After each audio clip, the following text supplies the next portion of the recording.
So for a keyword, is this the exact search volume? No one knows that. Is this a close representation? Yes. Can you make a decision about it? Yes. If you see something that doesn't make sense, so just ask us, because maybe you're right.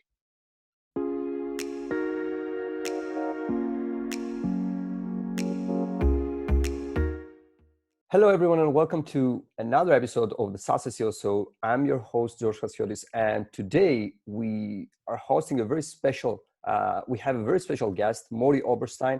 Mordy is the head of communications and head of organic research at SEMrush.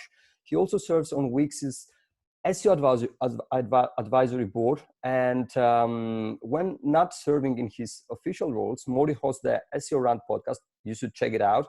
And is a weekly contributor to the Edge of the Web News podcast. In case that wasn't enough, Mordy is also the organizer behind Twitter's SEO chat. Mordy, welcome to the show. Hey, thanks for having me. Now, this is a podcast reciprocation. Let's see who gets their episode out first. Do I get the SEO rant with you on out first, or does this come out first with me on it? You're probably going to win. I'm backed up. I think that yours is going to be first, but we'll see. It's a race. Yeah. So before we dive into the questions, and I have many interesting things that I'd like to discuss with you, could you please share a few things about yourself? How did you end up doing what you do today? Just so that people get to know you a bit better. It's one of those weird stories, and everybody in SEO, it's not like, yeah, I went to school and took an SEO course, and I was working for, so a long time ago, I was a property manager in New York City. We're talking 20 years? No, can't be 20 years ago. Maybe like 15 years ago, something like that. Wow, I'm getting old. And I became a teacher after that. That's a whole long story. And then I was working for an educational software company doing content writing for them on the educational side, which made sense because I was a teacher and I'm a really good writer. At least I think I am. So they hired me. If I wasn't, that's their bad. So I was one of the only native English speakers at the company. And there's, hey, could you write web content for us? I know you're not writing educational content for the web, but just, landing pages, all that social media. I'm like, sure. What are you trying to accomplish? We're trying to rank. Okay, great. What's that?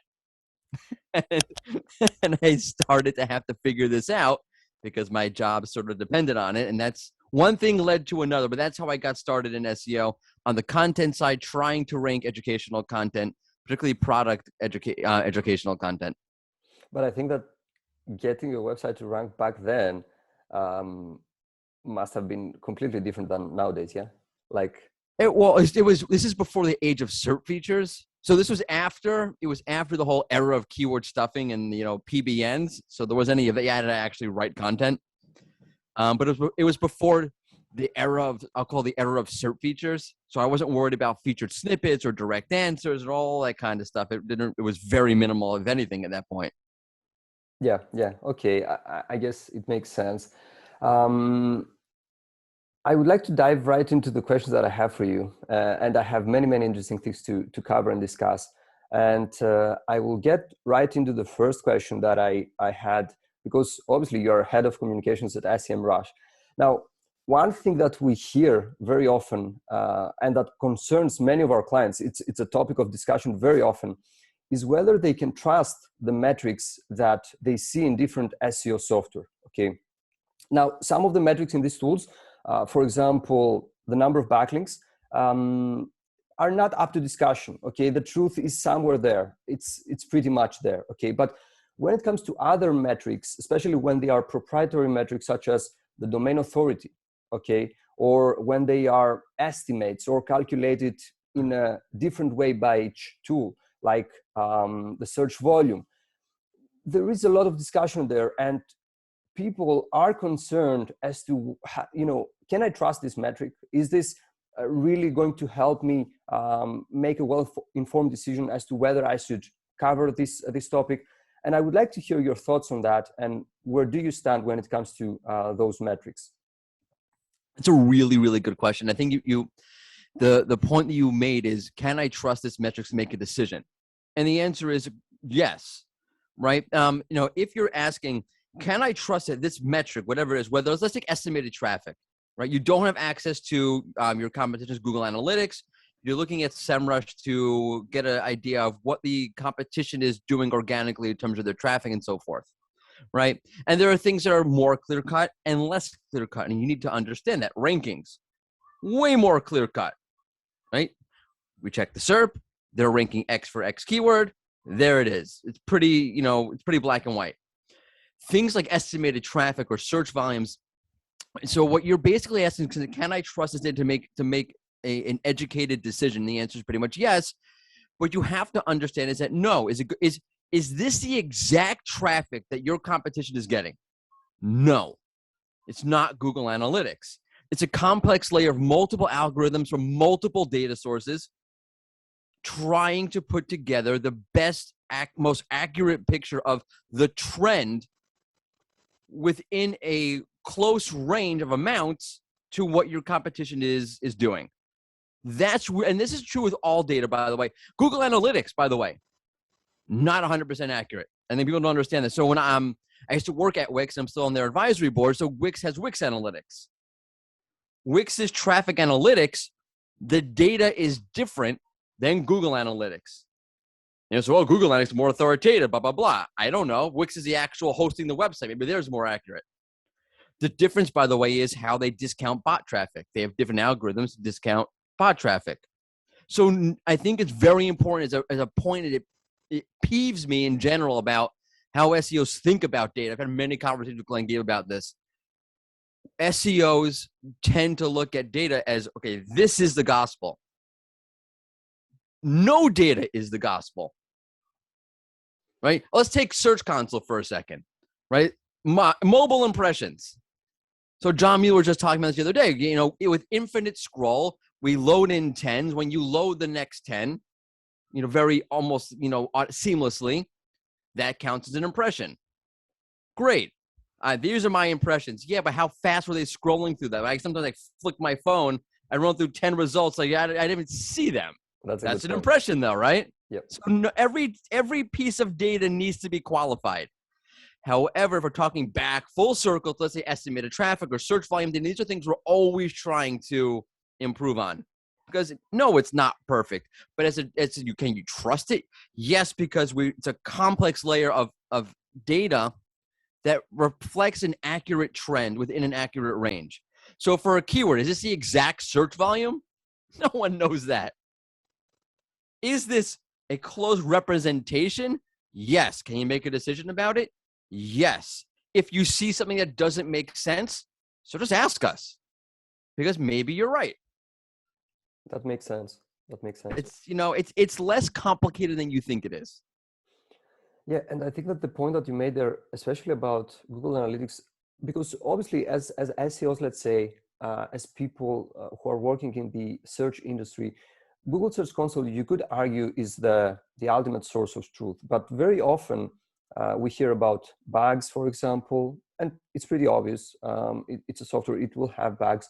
Or we see very often discrepancies, not only between what you see in Google Search Console and an SEO software, but also what you see in Google's own products like Google Search Console and Google Analytics, okay, which this is even more frustrating for our clients. But the reason why this question and the answer to this question is very important to me is because very often our clients get to, especially when we do keyword research, for example, and we have various metrics, and they are like, okay, but can I trust, for example, keyword difficulty in order to say that this is going to be an easy metric for me to rank for? And obviously the answer is, you can trust it, but up to a certain degree. Like it cannot tell you, for example, keyword difficulty, unless I'm mistaken, cannot tell you whether or not you are associated with that specific topic in the eyes of Google, so that you can consider it a trustworthy resource and get visibility faster. But in any case, I think that as you correctly pointed out, you can trust it, but obviously it's not the ultimate source of truth. And yeah, I mean that's the whole thing. Look, like things like authority scores. right? So someone has an authority score. It's based on a conglomerate of backlink data and all this great stuff to put it right. It's trying to give you a way to qualify something. So anytime you're asking something you're trying to qualify something using, it's not a person. SEMrush is not a person. It's a tool. When you're trying to qualify something, always consider the fact that you're trying to take something that a human can do in 3 seconds, and you're trying to replicate that at scale with tons of data. So no, it's the same thing with Google's AI, right? They're trying to assess quality. You're trying to use quantifiable metrics to assess quality. That's an inherent schism between what humans can do and what machines can do. So you have to understand that. You have to understand the context of that data and say, okay, great, I understand authority score, what it is, what they're trying to do, and now I need to understand how to use it. It's a good signal. It's a good sign. Is it a be-all, end-all? Like, here's my authority score. Here you get a star. That's not how this works. And if you're using the data that way, you just don't understand how the data works, and that you should, take a step back, understand what it is, and realize you need to use the data the right way. So the right metric being used the right way, that kind of thing. Yeah, and I think that it also makes sense because since Google isn't giving us an authority score, which I'm pretty sure that they have, we have to get it from somewhere. It's trying to give you a really quick assessment of just what's happening, right? How authoritative are you based upon your backlink profile, the number of referring domain, all of that good stuff. It's not first off, it's not a ranking factor. Google does not use these scores. And people have talked, no. Okay, so I needed to understand that. That's off the bat. But you're just trying to understand something. I think it's that the data, it's really important to remember, you're just trying to understand something. And you're not trying to pinpoint it. You're not trying to say, okay, this is exactly what it is. Nothing in life is that way. And I think if I'm not a math person, or I wasn't a math person in school, I'm more of a math person now, actually. I think mathematically it's impossible to exactly measure anything. Like you take a ruler and you try to measure a piece of paper, impossible to exactly measure it. Yeah, I get your point. So I think that what we need to keep here is the fact that all these tools and the metrics of the tools are here to help us at the end of the day, and they are not 100% not accurate, because what's accuracy really when it comes to data. In any case, I'd like to share something else with you, and I'd like to hear your thoughts with regards to that. Recently, we applied an optimization just to the above the fold experience of 2 of our clients' websites. We didn't do anything else up to that point that could cause an improvement or a decline in performance. Okay, and immediately, right off the bat, we have seen an increase just by improving the above the fold experience in both organic impressions and organic clicks. Okay. And I would like to ask your thoughts as to how important do you think user engagement signals are, and how Google evaluates whether or not a user gets what they need and had in mind when they land on a specific page. That's such a landmine topic, right? Because Google says they don't use that kind of stuff. SEO say, no, you do. Some SEO say, no, they don't. Personally, it's okay. So first off, you should definitely look at those things because they're important for just yourself and your users and making sales and growing your bottom line and all that good stuff. Like, forget Google for a second. Also, Bing uses them. So definitely important to consider that sort of thing. Google does use it in terms of, let's say, a rank brain or machine learning as a top level meta analysis. So it'll look at what's happening with, let's say recipe content. Google will look at all the clicks and all the user behavior for recipe content. And in rank brain or machine learning, this would be a rank brain kind of thing, would decide, hey, you know what? Recipe content has images on it, gets more clicks, has longer retention than recipe content that has no image on it. So we're going to up the value of the signal of having an image on the page for recipe content. This is actually true, by the way. I think this has happened to 2017, something like that, where all of a sudden every single recipe had to have an image on it, now videos also. So yeah, it's an indirect signal. It's not looking at your page saying, oh, your page. We're looking at the bounce rate. We're looking at the, it's a meta analysis of all those pages. So it does impact everything overall. That's 100% for sure. That's a very, very indirect, top level, what does it got to do with me kind of thing. So there are difficulties with using user metrics, right?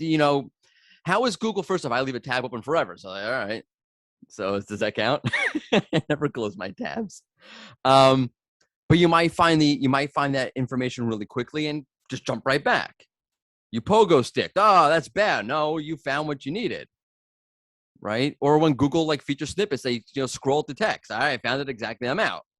So now what? So it is really tricky. I'll take them at their word that they don't use it, but I won't. I can't say to an SEO who says no, they are. I see it. I respect your opinion as well.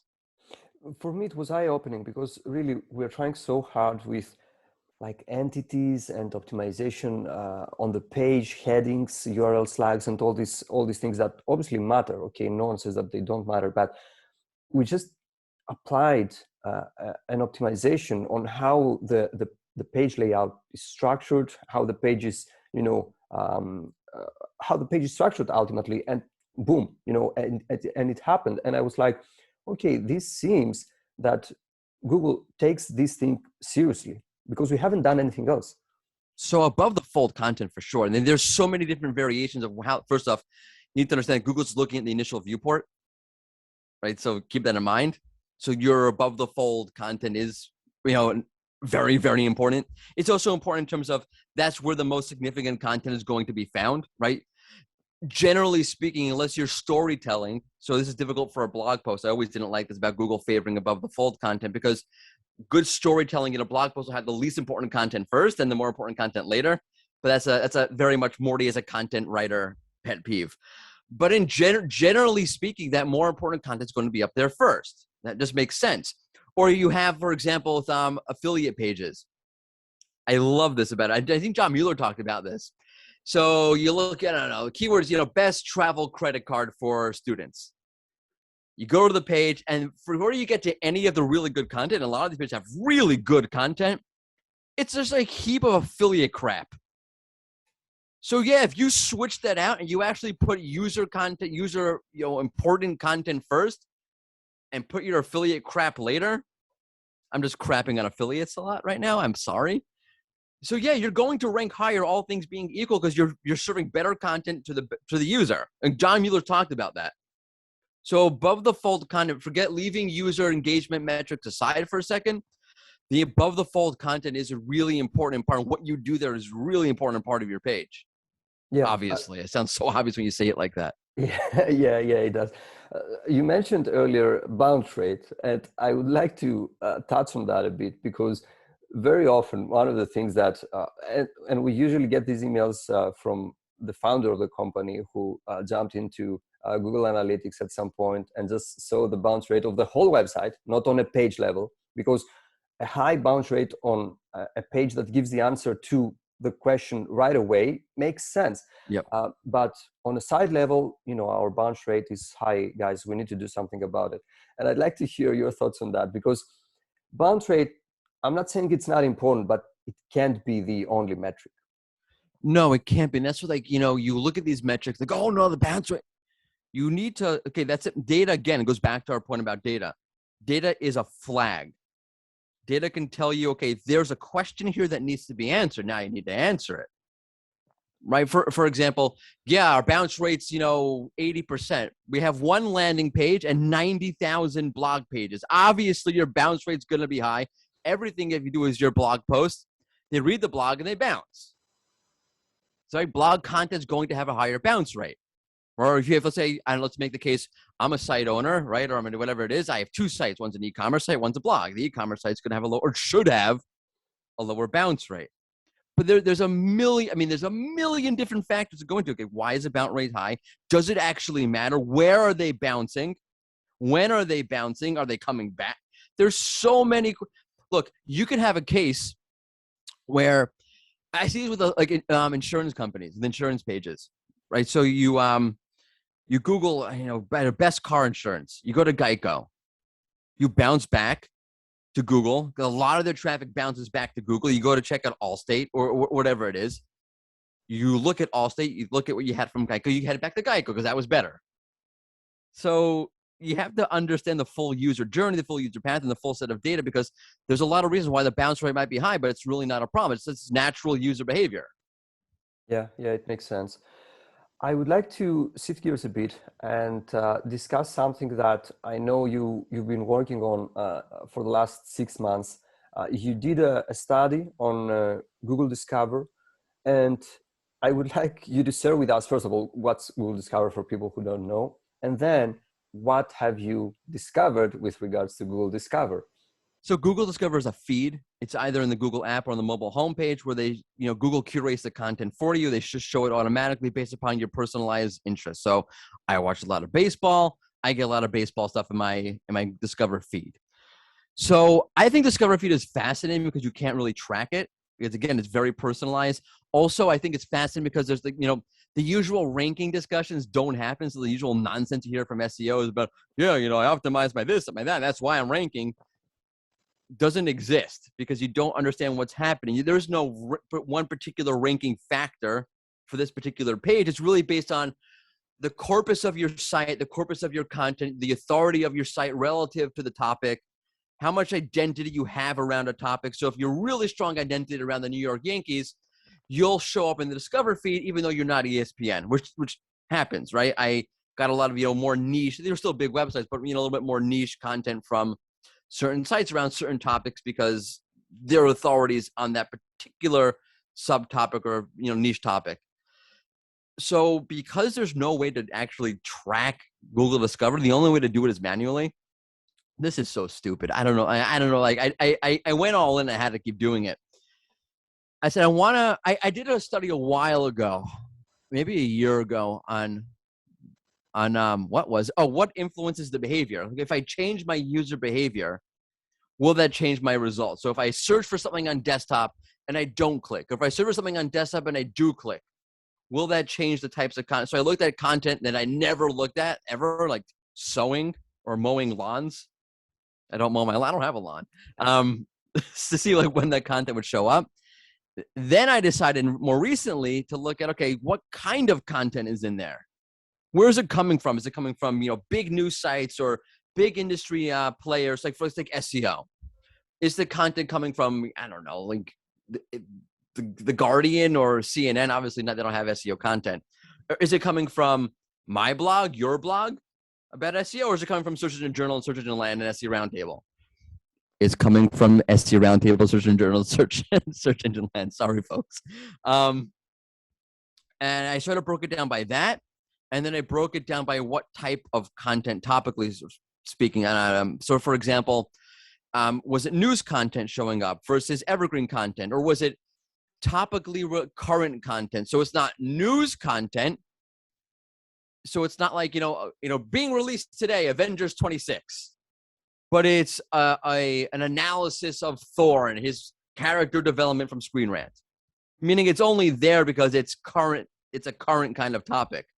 In a year from now, no content about Thor and his whatever will show up in my feed because Thor will be irrelevant. Yep. That kind of thing. And basically, again, this is solely based on my feed because your feed will be very different. There's a lot of YouTube content in my feed because Google was showing me a lot of YouTube content around baseball because I consume a lot of content around baseball on YouTube, which you can take general takeaways from that. If you're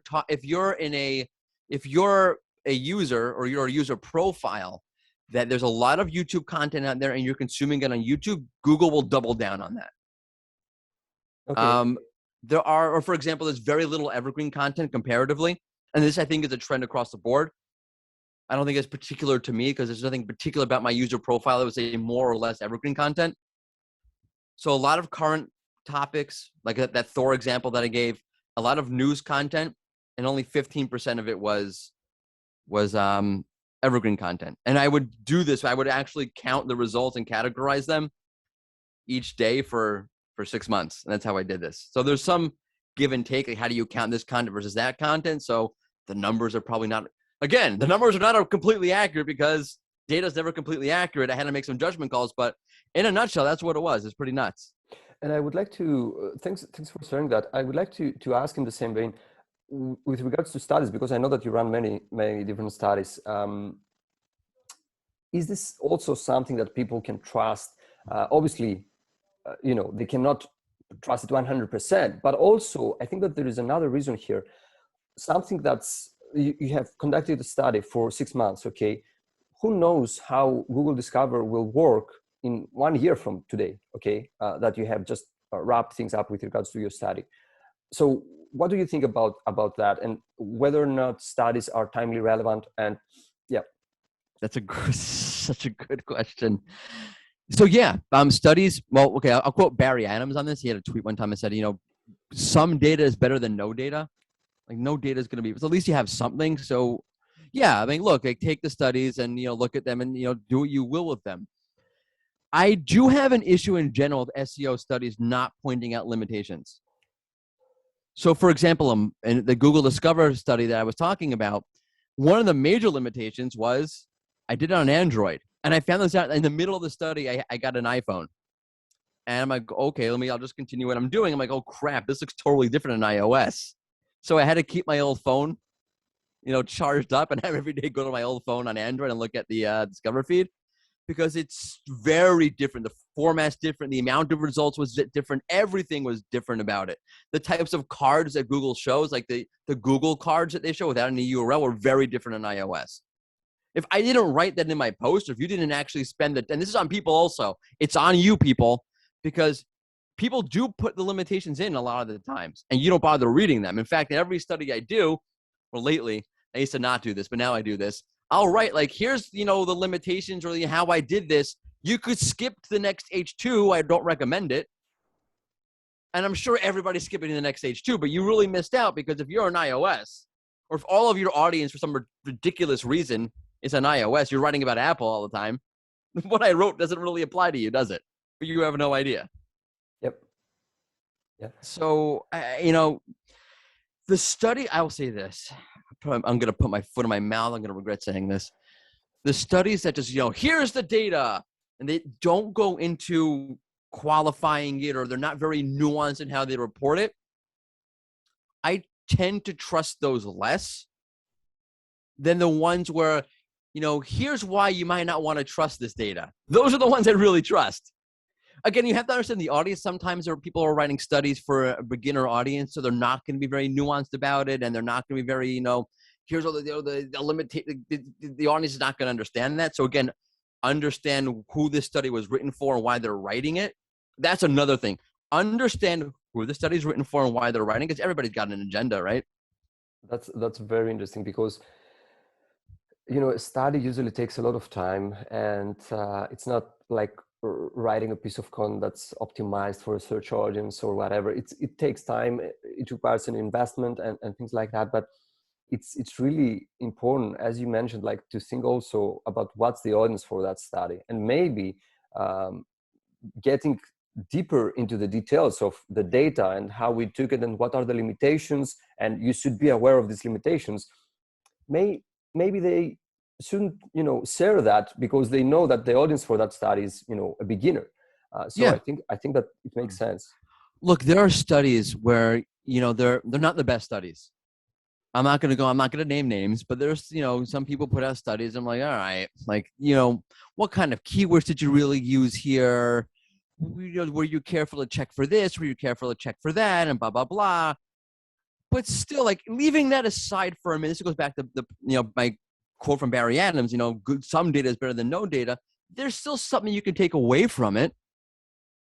So yeah, it might have all sorts of limitations and blah, blah, blah is why it's bad, but there's still something you can take away from it. I mean, look, it's not easy to put these out. Also keep that in mind. It's very anxiety ridden for me. Like, did I get this right? Where am I missing something? Did I, was I careful enough? Was I not careful enough? Did I do this right? Could I have done this differently? Should I have measured that differently? It's not easy. So keep that in mind when you're reading the study before you trash them. But some of them are trash. Yeah, yeah, yeah. I think no one is going to trust it, but in any case, you mentioned earlier the word identity of the website, and we had a discussion a few weeks ago, and we discussed about topical authority and identity of the websites. And I would like to hear your thoughts as to whether Google expects to see a certain type of content, and and as an extension, a certain structure in terms of the website and how users are led from one step to another uh, based on the website's identity. Okay, and Yeah. I would like to hear your thoughts on identity of websites here. So this is a really good question because we don't have a lot of hardcore information from Google about this kind of thing, right? And I generally try to think of this from an overall marketing, conversion, brand perspective. And SEO is a part of that, right? You might rank for a whole bunch of stuff, but does that really speak to what your brand is about? That's not really good for you overall. I think it's a very simple point that people in general can understand. But when you start getting into the details of that, like, for example, if you're selling trucking parts and you also have you're ranking for best ice cream cones, yeah, great, you're getting a lot of traffic, but that makes absolutely no sense. I think we can understand that.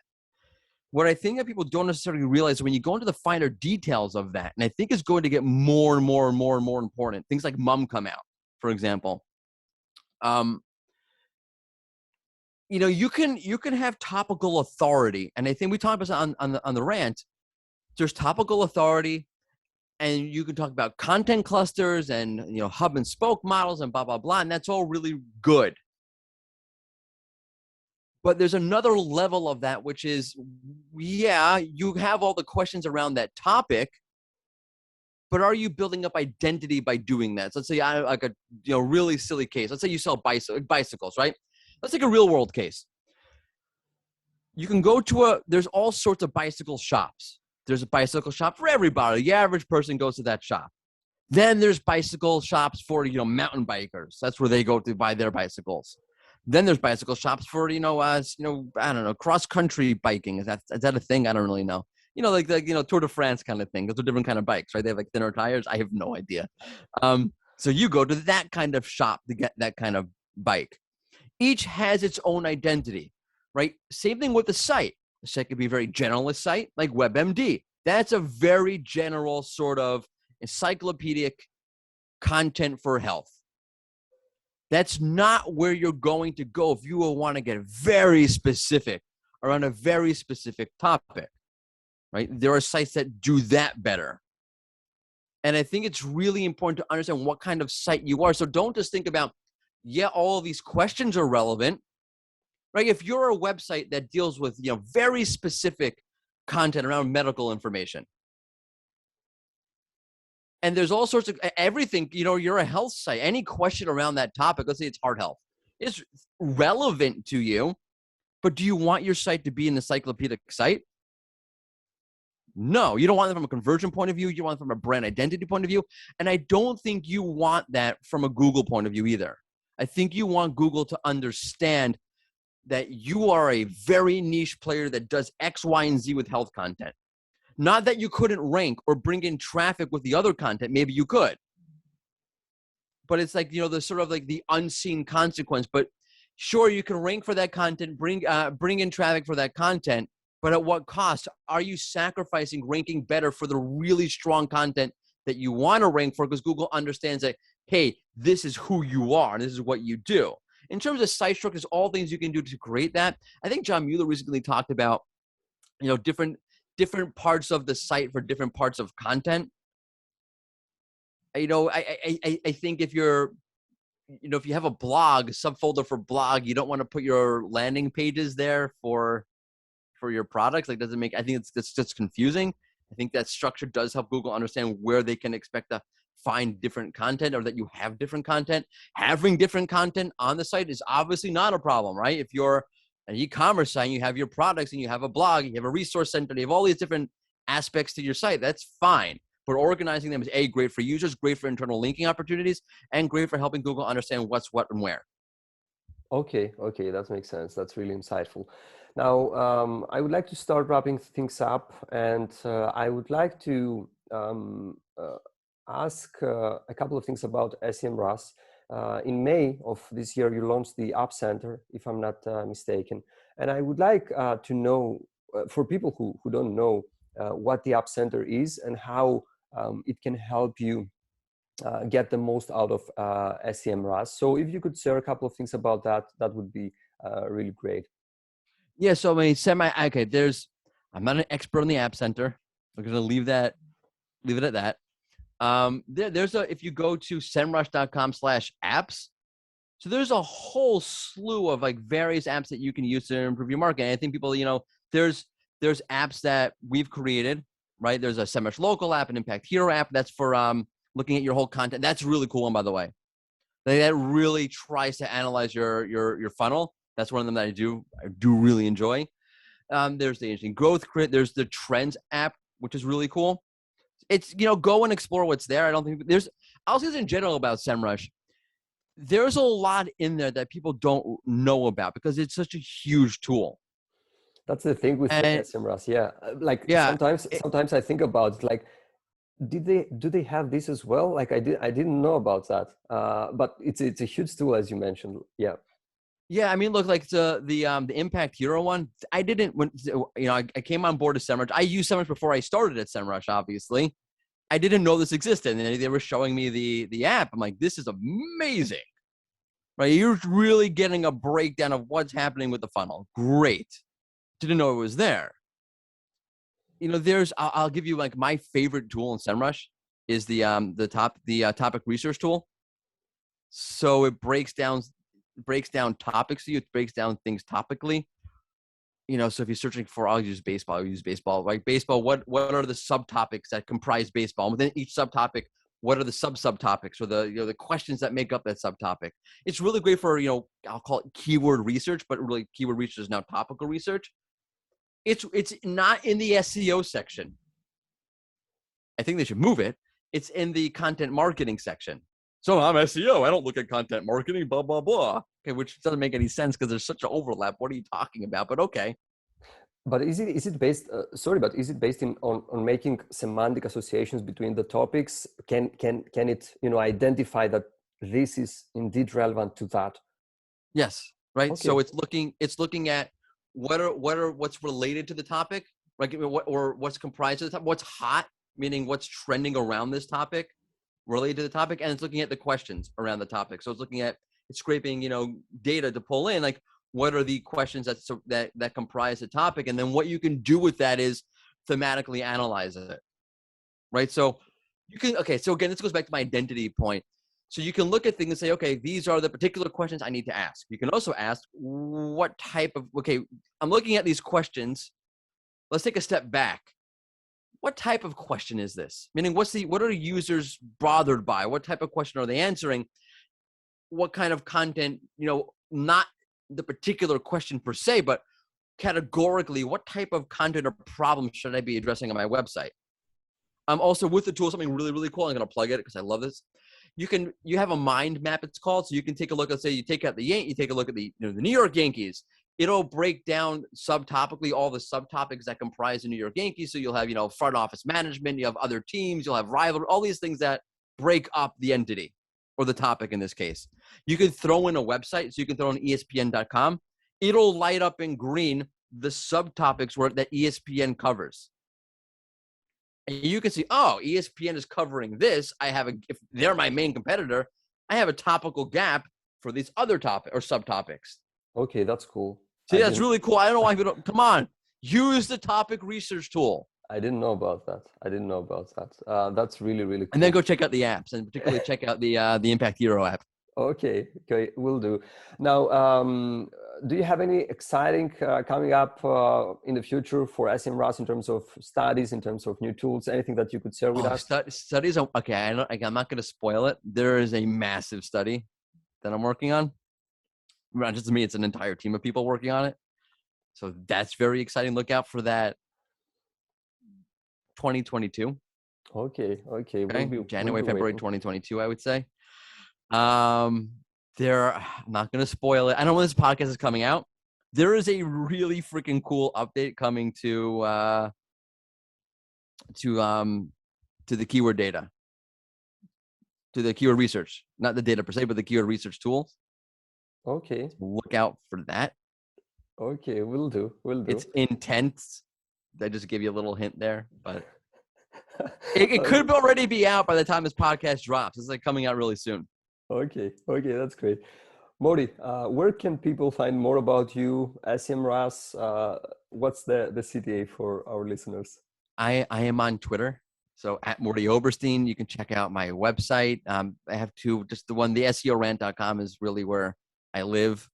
I'm on LinkedIn. I do LinkedIn. I don't really do Facebook so much. Don't find me on Facebook. I hate Facebook. But on LinkedIn and Twitter are the best places.